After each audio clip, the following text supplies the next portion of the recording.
जी, तो हम chapter number 20 chromosomes and DNA start करने जा रहे हैं। तो first of all we will study about chromosomes, what are chromosomes, how are they discovered and और फिर हमने इनकी टाइप्स देखनी है।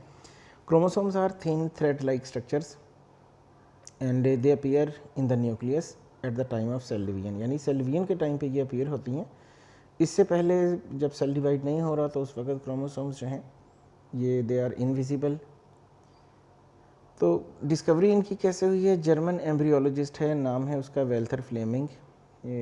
1882 में फ्लेमिंग ने क्रोमोसोम्स डिस्कवर किए while he was studying the rapidly dividing cells of salamander larvae.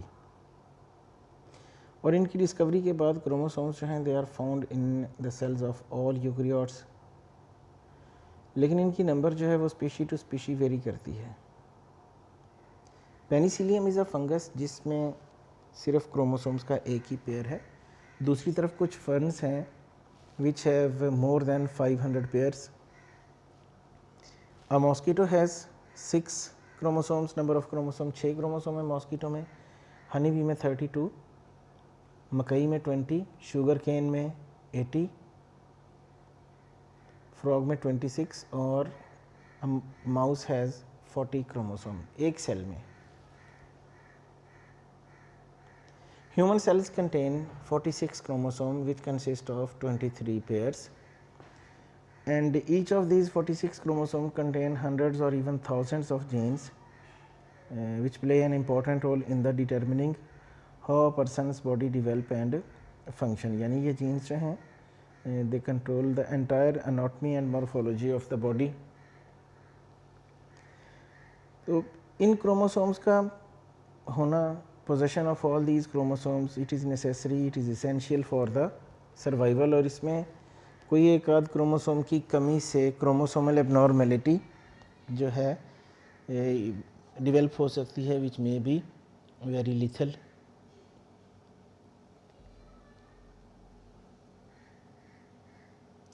Missing of a part of whole of chromosome leads to serious consequences. उसके बाद आपने टाइप्स देखनी है। Chromosomes consist of chromatids, a centromere which is also known as primary constriction, secondary constriction. Secondary constriction helps in the identification of a chromosome. Chromosomes जो हैं इनकी appearance differ करती है, they vary in their size, in their staining properties and the location of centromere,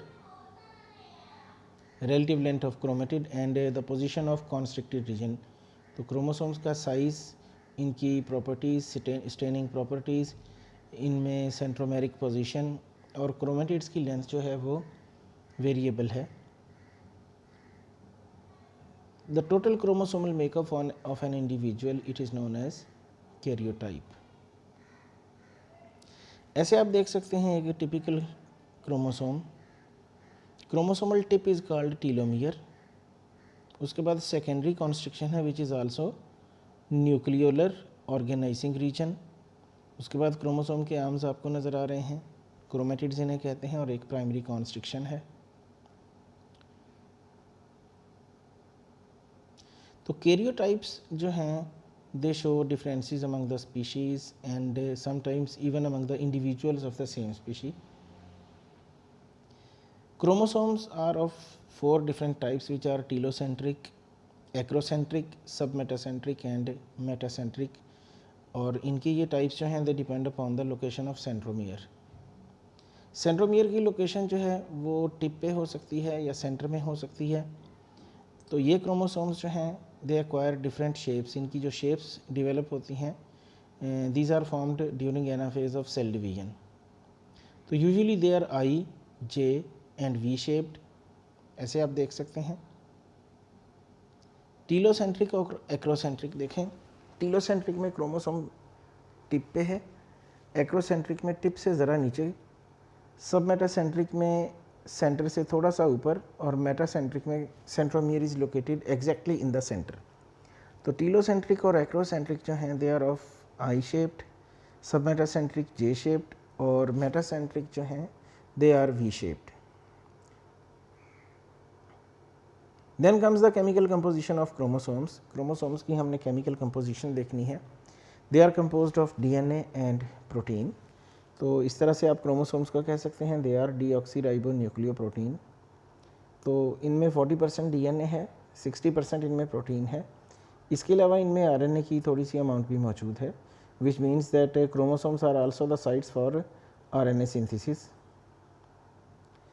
chromosomes में मौजूद DNA जो है it is a long double fibre, it is double stranded molecule, और ये डीएनए जो है it is present along the entire length of a chromosome, यानी ये क्रोमोसोम के शुरू से आखिर तक अनब्रोकन एक कॉन्टिन्यूस स्ट्रैंड की सूरत में मौजूद है।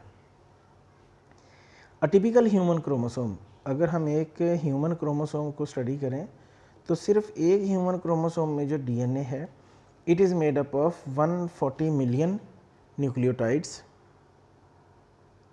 ऐसे आप देख सकते हैं एक सेल का न्यूक्लियस में एक क्रोमोसोम, और क्रोमोसोम्स में मौजूद जो डीएनए, ह्यूमन क्रोमोसोम में सिर्फ सिंगल क्रोमोसोम में जो डीएनए है it is made up of 140 million nucleotides.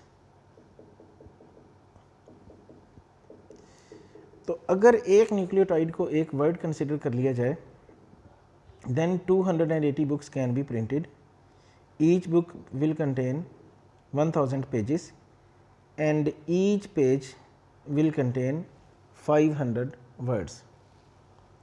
Further अगर एक डबल स्टैंड एक डीएनए जो है अगर इसको अनट्विस्ट किया जाए, इसको स्ट्रेट लाइन में ड्रॉ किया जाए, then it will be about 5 centimetre long. तो fitting such a strand into a small space, यानी ये 5 सेंटीमीटर लंबा मॉलिक्यूल जो है, इतनी लंबाई वाला मॉलिक्यूल जो है it is fitted in a small space of nucleus. ये न्यूक्लियस के अंदर क्रोमोसोम में थोड़ी सी जगह पर जो है ये फिट है। ये कैसे इसकी फिटिंग होती है? It is a marvel of nature. तो in the cell the DNA is coiled around. तो सेल में जो है डीएनए जो है वो it is coiled to fit into a small space. तो हमने इस क्वेश्चन में देखना है कि डीएनए की ये इतनी सुपर कॉइलिंग जो है वो कैसे होती है, किस तरह से ये डीएनए का मॉलिक्यूल फाइबर जो है, डीएनए फाइब्रिल जो है, how it is coiled so tightly. तो अगर जो है किसी भी यूकैरियोटिक न्यूक्लियस को डिसरप्ट किया जाए और इसका डीएनए स्टडी किया जाए, इलेक्ट्रॉन माइक्रोस्कोप से ऐसा पॉसिबल है, तो हमें ये नज़र आएगा एक बीडिड अपीयरेंस की तरह जो है ना इसकी शेप दिखाई देगी। एवरी 200 न्यूक्लियोटाइड, डीएनए के 200 न्यूक्लियोटाइड होंगे and they are coiled around a core of 8 histone proteins, यानी 8 हिस्टोन्स का एक मैग्नेट बनेगा। आप ये कह सकते हैं हिस्टोन प्रोटीन्स एक मैग्नेट की तरह डीएनए के न्यूक्लियोटाइड्स को अट्रैक्ट करेंगे and this structure is known as nucleosome. Every 200 nucleotides they are coiled around a core of 8 histone proteins. तो इस तरह से जो स्ट्रक्चर बनती है इसको न्यूक्लियोसोम कहते हैं। So nucleosome is the structural unit of DNA. तो unlike other proteins which are negatively charge, ये हिस्टोन प्रोटीन्स जो हैं दे आर पॉजिटिवली चार्ज। उसकी वजह इनमें बेसिक अमाइनो एसिड हैं आर्जिनिन और lysine, they are most abundant. ये बहुत ज़्यादा मिकदार में हैं, बहुत अबंडेंस है इनकी, आर्जिनिन और लाइसिन है। तो आर्जिनिन और लाइसिन की वजह से जो हिस्टोन प्रोटीन्स हैं they are basic, they have positive charge. और हिस्टोन का जो पॉजिटिव चार्ज है it attracts the negative end of DNA, और जो नेगेटिवली चार्ज डीएनए का एंड है दैट इज़ फॉस्फेट ग्रुप। तो ये डीएनए के फॉस्फेट ग्रुप को अपनी तरफ अट्रैक्ट करेगी। ऐसे आप जो है क्रोमोसोम को देख सकते हैं और फाइनली आपको ये बीडिड स्ट्रक्चर नज़र आ रही होगी। तो one unit structure is nucleosome. तो इस तरह से आप कह सकते हैं कि हिस्टोन कोर्स जो हैं they act as a magnet and they promote the coiling of DNA. और ये कॉइलिंग इस तरह से जो है it occurs when a string of nucleosome wraps into a higher order. तो इस तरह से बहुत सारे न्यूक्लियोसोम जब इकट्ठे पैक हो जाएंगे तो इसे हम नाम देते हैं डीएनए सुपर कॉइल का। उसके बाद हमने एक डिफरेंस देखना है हेट्रोक्रोमेटिन और यूक्रोमेटिन का difference. The highly condensed portion of chromatin it is called heterochromatin. Some of these portions remain permanently condensed, यानी ये हर वक्त condensed रहते हैं, which means their DNA is never expressed. Chromosomes का बाकी मानदा हिस्सा यूक्रोमेटिन कहलाता है, which is condensed only during cell division. और इसके अलावा जो यूक्रोमेटिन है at all other time it is present in an open configuration and its genes can be expressed.